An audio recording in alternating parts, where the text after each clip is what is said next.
My name is Rebecca, and for most of my life, I was the daughter who showed up. I don't say that with bitterness. I say it because it's simply true the way the sky is blue or winter follows fall. In my family, there were two children, myself and my younger brother Daniel, and from the time we were small, there was an invisible line drawn between us that nobody ever spoke aloud, but everybody understood. Daniel was the golden one. I was the reliable one. And if you've lived long enough, you know that reliable is often just another word for overlooked. Our mother, Carol, was a woman of quiet strength. She raised us mostly on her own after our father passed when I was 11 and Daniel was 7. She worked as a school administrative assistant for 31 years, the kind of job where you know everyone's name and everyone's business, where you're the first face a nervous kindergartner sees and the last face a graduating senior thanks on their way out the door. She was steady, she was proud, and she loved us both. I want to be clear about that. A mother's love doesn't play favorites, not really, but attention does, and in our house, attention always seemed to flow toward Daniel. Maybe it was because he was the baby. Maybe it was because losing our father hit him differently and Mom spent years trying to fill a hole in him that never quite closed.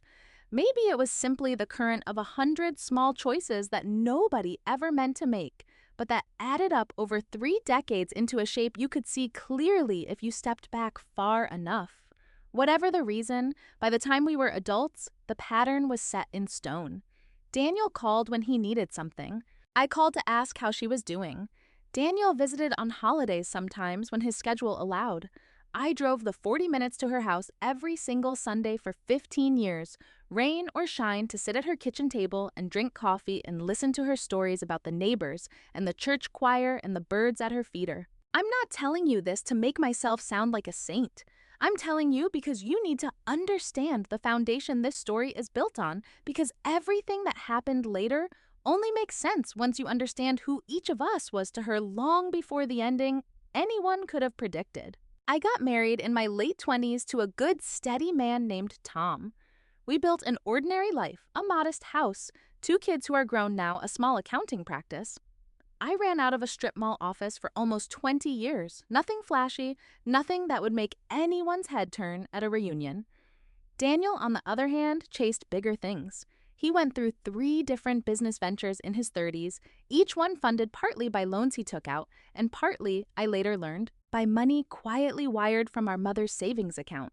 He drove nice cars, he wore nice watches, he always seemed one deal away from making it big, and our mother believed in him with the kind of unwavering faith that only a mother can hold on to in the face of so much evidence to the contrary. I never said anything. That's important to understand about me. I am not a woman who makes scenes.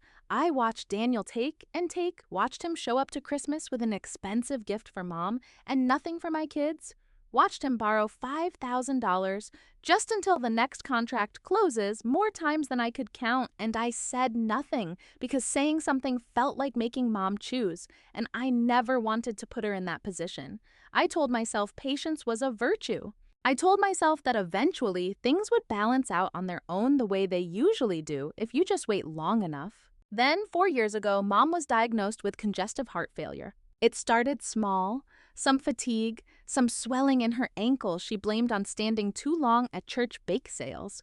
By the time the doctors caught it properly, her heart was already working at a fraction of what it should have been. I remember sitting in that sterile little exam room holding her hand while the cardiologist explained ejection fractions and medication regimens in a voice that was trying very hard to be gentle, and feeling the whole architecture of my life quietly shift beneath me. My mother was going to need help, real help, and I already knew without either of us saying it out loud exactly who that job would fall to. Daniel visited when he could. To be fair to him, in those early years, he did try. He'd stop by with groceries sometimes or sit with her for an afternoon while I ran errands. But as her condition worsened and the visits required more than just sitting and chatting, as they required medication schedules and doctor's appointments and nights sleeping on her couch because she was too afraid to be alone, Daniel's presence thinned out the way morning fog does once the sun gets high enough. He had a lot going on. He had a big opportunity he was chasing. He had always some reason why this particular week wasn't a good week and next week wasn't much better. And somehow, 18 months went by where I was the one driving mom to cardiology appointments, and Daniel was the one calling on Sunday afternoons to ask how she was doing, as though he were checking in on a distant relative rather than the woman who raised him. I moved into a rhythm during those years that I look back on now with a strange kind of tenderness. Every Tuesday and Thursday, I'd drive to her house after closing up my office, heat up whatever soup she wanted, and we'd watch her shows together while I organized her pill container for the week. Every Sunday, still the full day, I learned the particular sound her breathing made when she was doing well and the particular sound it made when she wasn't. I learned to read that color in her face the way you learn to read weather. And in all those quiet hours together, something happened that I didn't fully understand the significance of until much later. My mother started talking to me, really talking, not the surface conversation of holidays and small talk, but the deep, unhurried conversation of a woman who knows on some level that her time is limited and wants to make sure certain things get said. She told me about her marriage to my father, things I'd never known the hard years early on, how close they'd come to separating before I was born, how he'd changed after Daniel arrived and became a better man than the one she'd married. She told me about her own mother, my grandmother, who I barely remembered, and the ways that woman's coldness had shaped her own determination to never let her children doubt her love, even when she admitted this to me quietly, one evening in October, her hands wrapped around a mug of chamomile tea, even when she knew she hadn't always been fair between the two of us. "I know I favored him," she said that night. "I know it. I've known it for years, and I never had the courage to fix it while there was still time to matter. I told her it was fine. I told her I understood. And in the moment, I meant it, because what else do you say to your dying mother when she finally sees you?" But she wasn't finished. And what she did next, quietly, deliberately, over the following months without a single word to Daniel, is the reason this story ends the way it does. Mom passed on a Tuesday morning in early spring with sunlight coming through her bedroom curtains and my hand in hers. I'd slept over that night on a hunch, the same instinct that had guided me through the last 4 years, and I'm grateful every day that I was there. Daniel arrived 2 hours after she was gone, having driven from 3 states away where he'd relocated for his latest venture, a logistics startup he swore was finally going to be the one. He cried at her bedside. I want to say that clearly because I don't think Daniel is a monster, and I don't think this story is served by pretending he felt nothing. He loved our mother. Grief is complicated, and people can love someone deeply and still behave in ways that shock you once the loving part gives way to the practical part. The funeral was held that Saturday at the same church where Mom had sung in the choir for over 2 decades. It was well attended. She'd touched a lot of lives in her 31 years at that school, and the pews were fuller than I expected. Full of former students now grown who stood up during the reception to tell stories about the woman who'd helped them fill out financial aid forms or covered their lunch fees quietly out of her own pocket when their families fell behind. I stood at the front receiving line for almost 2 hours, shaking hands, hugging strangers, holding myself together through sheer force of will because someone in that family needed to hold the room steady, and it clearly wasn't going to be Daniel. Daniel, for his part, spent much of the reception on his phone. I noticed it and said nothing because I told myself grief looks different on everyone and maybe he needed the distraction. What I didn't know, what I wouldn't find out until later that evening, was that the calls he was making weren't to comfort himself. They were to a locksmith. After the reception wound down, exhausted in a way that went past my bones, I drove to Mom's house. It was instinct more than plan. I'd been going to that house for 15 years, twice a week at minimum for the last 4. And some part of me, the part that hadn't fully absorbed that she was gone, simply pointed the car in that direction the way it always had.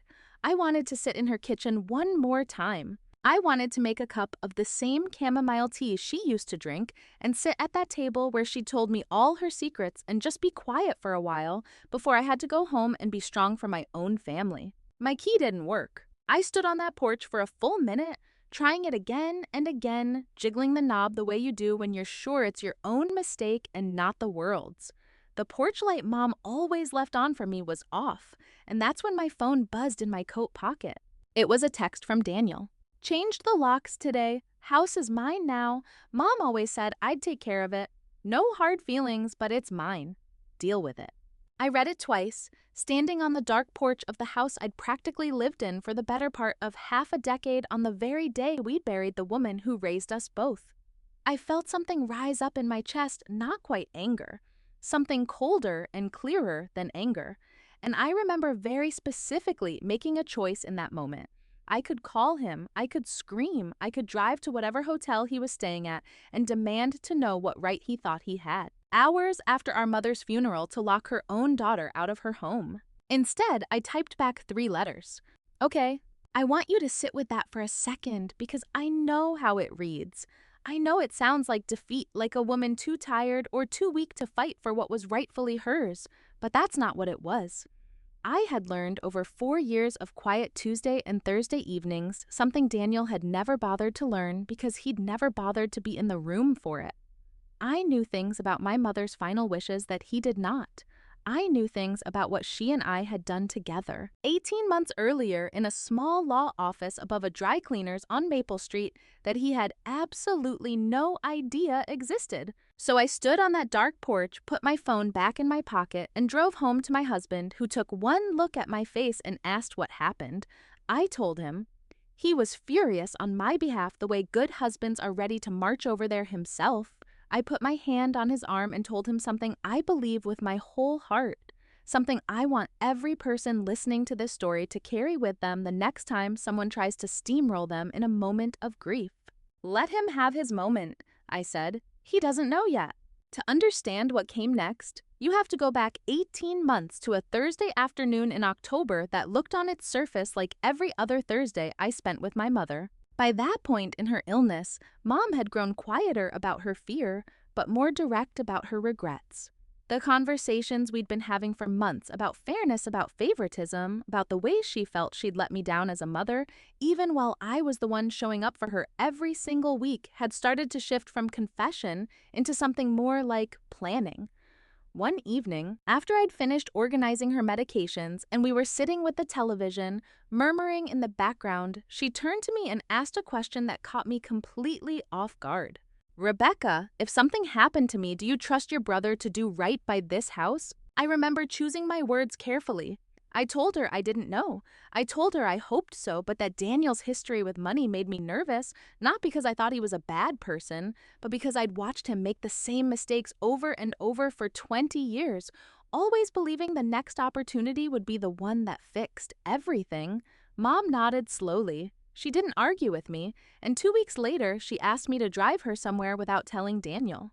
That's how I found myself on a gray Thursday morning sitting across from an estate attorney named Mr. Halloway in a small office above a dry cleaner's, listening to my 74-year-old mother lay out exactly what she wanted done with everything she owned. I want to be honest with you about how I felt in that room. Part of me was uncomfortable. It felt strange, almost transgressive, to be present for a conversation about my brother's inheritance without him there. I actually suggested more than once that we should include him, that this felt like something the 3 of us should discuss together as a family. Mom was firm in a way I rarely saw from her. This is my house, she said. My money, my decisions, and for the first time in a long time, I'm going to make them the way I actually want to, not the way I'm afraid of the fallout being. Over the following 2 hours, Mr. Halloway walked her through her options. Mom explained in her own words the pattern she'd watched play out over 3 decades, how every dollar she'd ever given Daniel to help him get back on his feet had simply vanished into another failed venture, how she'd quietly covered 2 rounds of credit card debt for him that Daniel didn't even know she knew about, how the last time she'd loaned him money, $11,000 for what he called a sure thing. He'd never even mentioned paying it back, and she'd never had the heart to ask. She talked about the 15 years of Sundays. She talked about the pill containers and the cardiology appointments and the nights I'd slept on her couch because she was scared to be alone. She cried at one point, apologizing to me for taking so long to see clearly what had been in front of her the whole time. What she decided that day with Mr. Halloway's guidance was this: the house, the physical structure Daniel would later change the locks on, would be placed into a revocable living trust with me, named as sole successor trustee and sole beneficiary of that specific asset. Her modest retirement savings, roughly $210,000, would be split differently. She wanted Daniel to have something she told me. She still loved him and didn't want this to feel like punishment so much as honesty. So 70% of the liquid savings would go to him outright, no strings attached, and 30% to me.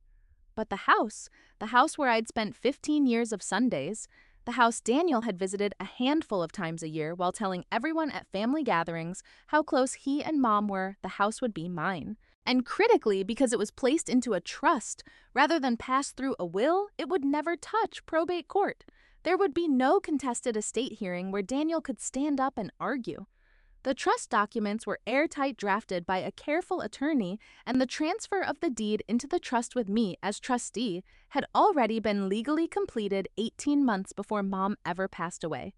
Which meant that on the day of the funeral, when Daniel drove to that house and paid a locksmith $200 to change the locks and declare it his, he wasn't claiming an inheritance. He was breaking into a house that legally belonged and had belonged for a year and a half to me. Mom made me promise something in that lawyer's office that I've carried with me every day since. She made me promise that when the truth came out, and she knew it would have to eventually, I would tell Daniel with kindness, not cruelty. She didn't want her final act as a mother to be the detonation of a bomb between her two children. She wanted it handled with grace, even though grace was clearly more than Daniel had extended to either of us in a very long time. I told her I would try. I meant it. And standing on that dark porch on the night of her funeral, phone buzzing with my brother's ultimatum, I remembered that promise and understood that the moment to keep it hadn't quite arrived yet. He needed to sit in his certainty a little while longer. He needed to feel, just for a few days, the confidence of a man who believes he's already won. The meeting with Mr. Halloway had already been scheduled for the following Wednesday, 5 days after the funeral, a date Mom herself had specified in her instructions months earlier, giving the family a short window to grieve before the practical matters had to be addressed. I called Daniel that Monday to confirm he'd received the same notice from the attorney's office.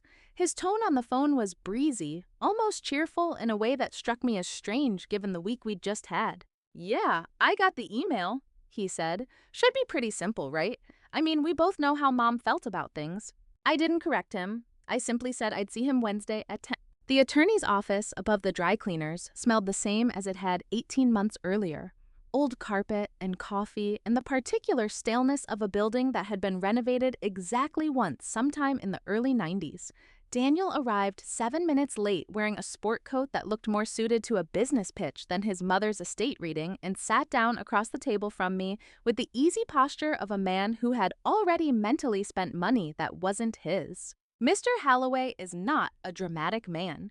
He didn't build suspense or make speeches. He simply opened a folder, adjusted his glasses, and began reading through the documents in the plain, methodical voice of someone who has done this hundreds of times and understands that families are about to have the worst or best day of their year sitting in his office chairs. He started with the liquid assets, the retirement accounts, the modest investment portfolio Mom had built slowly over decades of careful saving.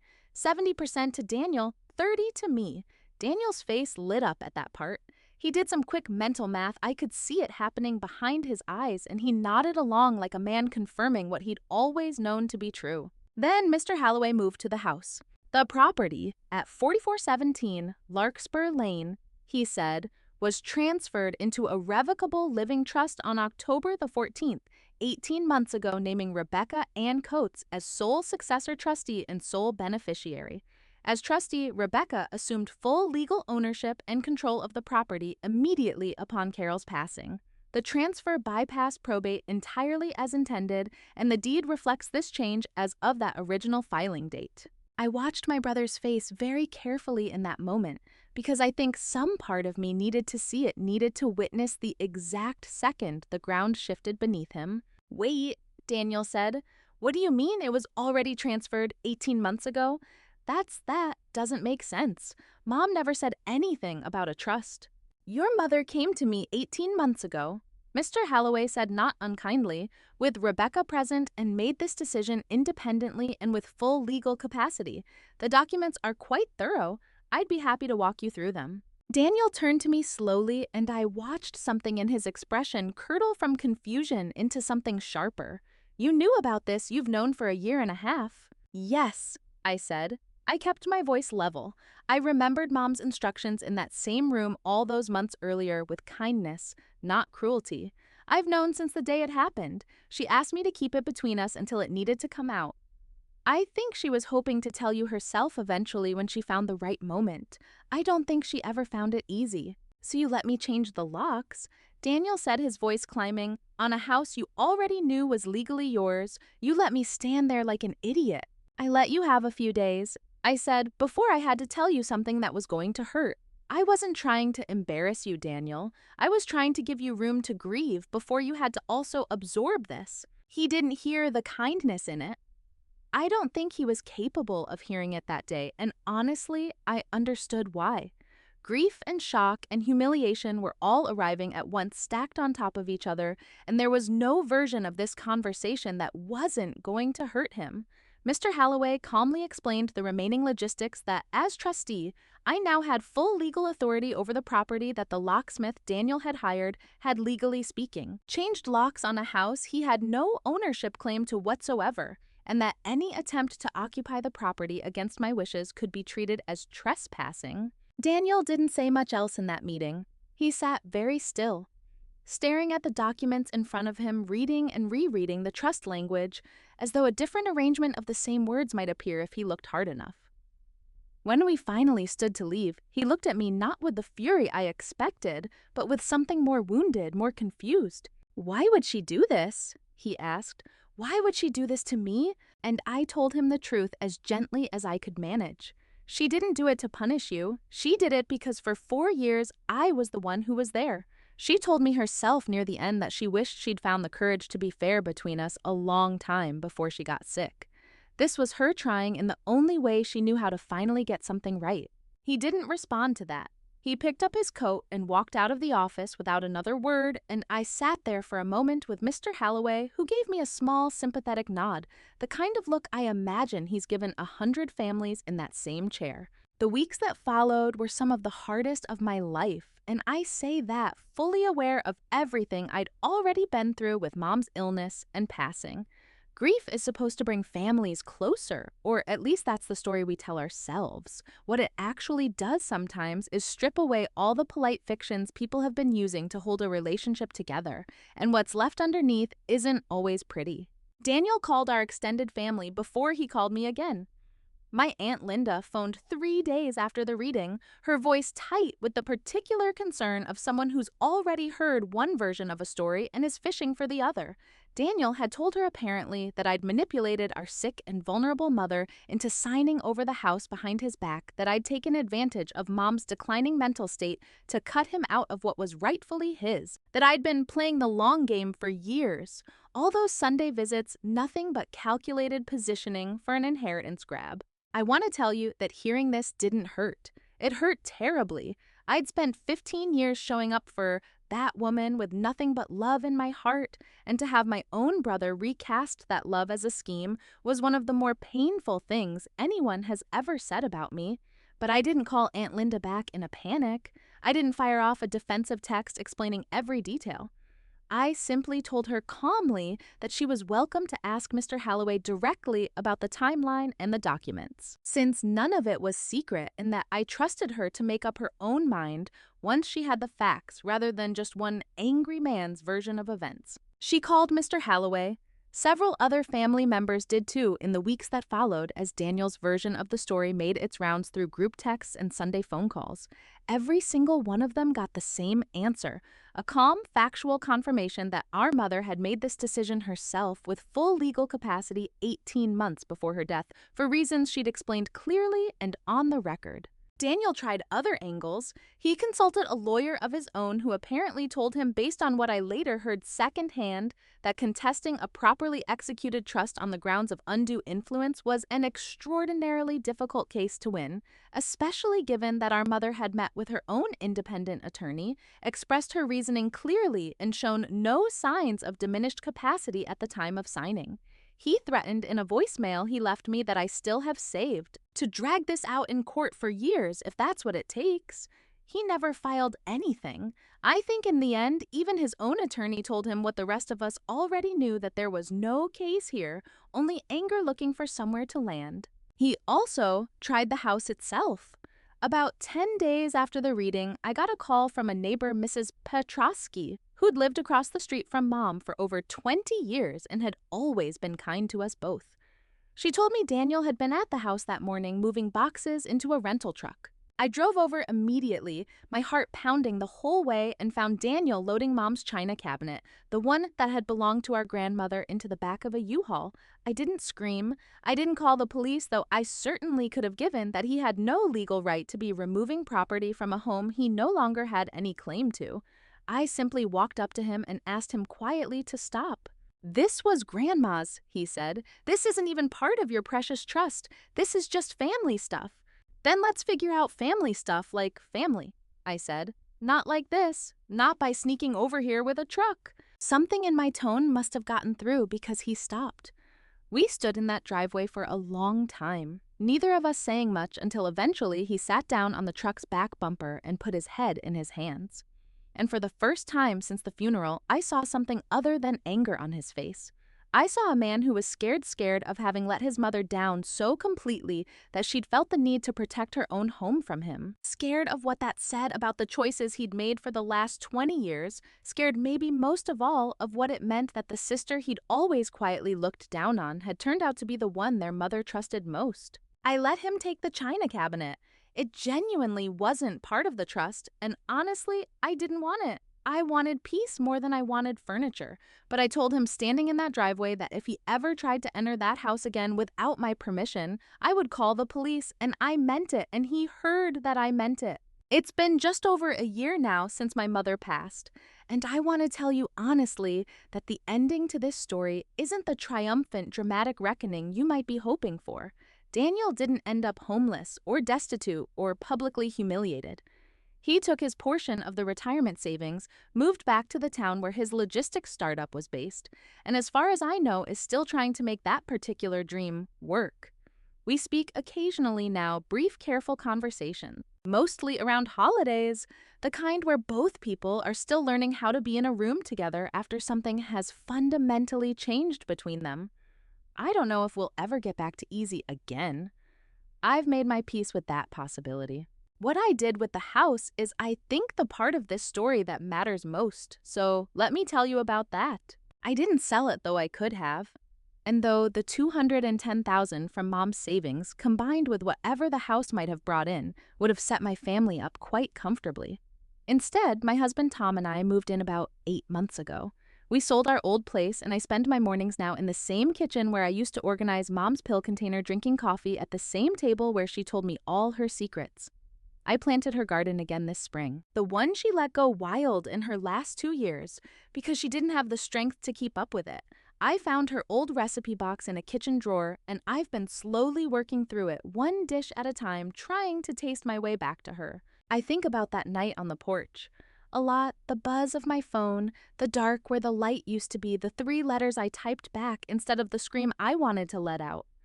I've thought a great deal in the year since about why that moment felt so important to get right, and I think I finally understand it. For 15 years, I let myself be the daughter who showed up quietly and never asked for credit because I told myself that patience and grace were their own reward, and that eventually, fairness has a way of finding its own level if you just wait long enough. I don't think that's naive. I think it's actually true more often than we give it credit for being, but only if the patience is paired with something else. Something I didn't fully understand until I sat across from Mr. Holloway that October afternoon, 18 months before Mom passed. Patience without boundaries just teaches people they can keep taking. What actually changes things is showing up with your whole heart and still quietly making sure the people who take advantage of that heart don't get to keep doing it forever. My mother spent the last 2 years of her life trying to correct a balance she'd let tip too far for too long, and she did it not with a screaming match or a dramatic confrontation, but with careful private conversations in a lawyer's office above a dry cleaner's one Thursday at a time. She taught me in the end that grace and consequence aren't opposites. You can love someone with your whole heart and still let the truth of their choices catch up with them in its own time. You don't have to raise your voice to be taken seriously. You don't have to fight fire with fire. Sometimes the strongest thing you can do is stand quietly on a dark porch, absorb the blow, and simply say, okay, because you already know something the person in front of you hasn't figured out yet. And the truth, when it finally arrives, will do all the talking you never needed to do yourself. If you're listening to this and you've spent years being the one who shows up while someone else gets the credit, the one who does the driving to appointments, the one who remembers the pill schedule, the one who never asks for thanks because you told yourself that wasn't the point, I want you to hear this clearly. Being quiet is not the same as being powerless. Grace is not the same as being a doormat. And sometimes, the people who spend a lifetime underestimating you are the ones standing on a dark porch someday reading 3 letters on a phone screen, about to find out exactly how wrong they were.